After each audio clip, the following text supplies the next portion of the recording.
something I haven't done is talk about the name of my motorcycle. And I went against the grain because I'm sure you know, most folks that ride motorcycles give their bikes female names, or at least that's the visual association is that the bike is a girl or a woman or whatever.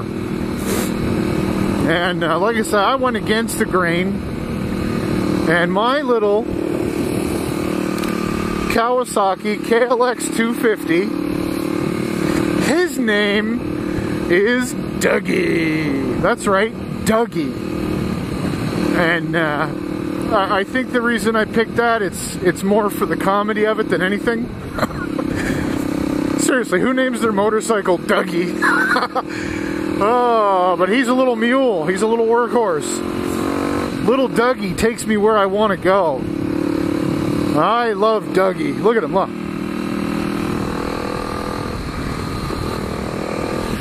Dougie just loves it. Oh my goodness, that's too funny. Yeah, so my motorcycle's name is Dougie. Not Douglas, not Doug, Dougie. See y'all next time. Thanks for watching.